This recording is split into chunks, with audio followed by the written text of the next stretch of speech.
on se retrouve en direct pour prendre des nouvelles du CAC 40. C'est Chronocac et on retrouve notre expert Xavier Fenot. Bonjour. Bonjour Roselyne. Alors, l'indice parisien a donc tenté de regagner du terrain hier et on va regarder ce matin la réaction des marchés européens au second mandat quasi certain de Donald Trump qui est à 3 grands électeurs de la victoire finale. Oui, pour le moment, le marché anticipe que ce soit Trump effectivement qui ait la victoire et qui soit à nouveau président des États-Unis. On a des marchés en fait européens qui suivent un petit peu ce qui se passe aux États-Unis, bien évidemment, des futurs américains qui sont en hausse et qui apprécient justement cette victoire qui reste encore potentielle.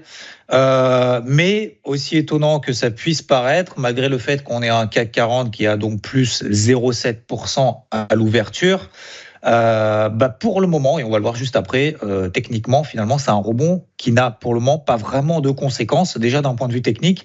J'estime en fait simplement que ces élections américaines, alors oui, c'est un catalyseur à court terme, mais ça reste pour le moment du court terme. Donc oui, ça renforce effectivement les indices américains qui vont probablement ouvrir cet après-midi, peut-être proche d'ailleurs de records historiques, notamment pour l'indice SP500. Mais finalement, est-ce que cette élection change vraiment la donne en Europe, au moins d'un point de vue fondamental? Pour le moment, je ne crois pas. Donc, la semaine dernière, je vous disais techniquement, finalement, si vous vous souvenez, que je gardais cette casquette rouge sur le CAC, tant qu'on était sous les 7600 points. Sous 7600 points, je continue à vendre jusqu'à 7310, 7330. On a fait les 7330 la semaine dernière, donc ce qui m'a permis de racheter une grande partie de mes positions vendeuses. Et aujourd'hui, malgré ce gap finalement qu'on a à plus 0,5, plus 0,7%, c'est en train d'ouvrir à l'instant, vous voyez ici sur votre écran, ça correspond finalement au milieu de ce range dans lequel on est depuis maintenant des mois et des mois. Donc oui, c'est peut-être un catalyseur à court terme aux États-Unis positif, qui peut-être d'ailleurs s'en suivra au cours de ces prochaines semaines. En Europe, on suit par mimétisme ce qui se passe aux États-Unis, mais finalement, ça n'a pas finalement changé grand-chose, en tout cas pour le moment. On est toujours dans une tendance de fond qui est baissière depuis le mois de mai, puisqu'on vient, je rappelle, de 8200 points, on était allé jusqu'à 7100 points. Tant qu'on ne repasse pas au-dessus de zones de résistance qui sont claires, 7006, 7007, je garde pour le moment cette casquette rouge, c'est-à-dire une casquette vendeuse. Alors, maintenant, ça ne veut pas dire qu'il faut vendre n'importe comment et n'importe quand.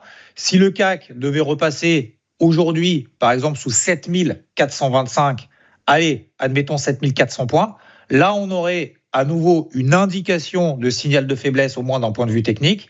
Et donc, à ce moment-là, on irait à nouveau, probablement, rechercher les 7300 points. Après, c'est vrai qu'en termes de nouvelles dégradations, on n'a pas de nouvelles dégradations sur le CAC tant qu'on reste au-dessus des 7310, 7330. C'est justement cette zone de rachat de positions vendeuses que je vous avais donnée déjà la semaine dernière, qui a été atteinte. Donc maintenant qu'on est en train de remonter, je vais laisser ouvrir le marché d'un point de vue complètement concret.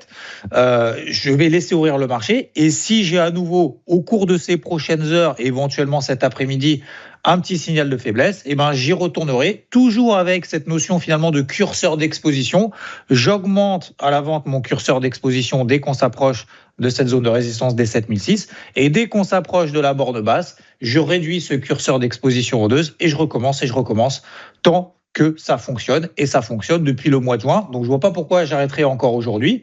Oui, à court terme, on a des catalyseurs positifs, mais je ne vois pas en quoi, pour le moment, ça change fondamentalement et techniquement, pour le moment, la situation en Europe. Donc voilà, donc soit effectivement on fait 12 hypothèses en blablatant et en commentant, notamment sur le marché, en faisant des hypothèses un petit peu à droite et à gauche, soit on fait avec ce que nous donne le marché. Aujourd'hui, le marché nous donne en range. Je vends la borne haute, je rachète la borne basse. Alors pourquoi pas racheter la borne basse, acheter la borne basse et revendre plutôt en haut, pourquoi pas, pour ceux qui sont les plus optimistes. Moi, je vois que cette année 2024, l'indice CAC 40 est l'indice le plus faible parmi tous les indices, que ce soit en Europe, que ce soit par rapport aux États-Unis ou même par rapport à l'Asie. Donc je continue à vendre cet indice-là et tant qu'on est sous les 7600 points, je ne changerai pas encore de fusil d'épaule.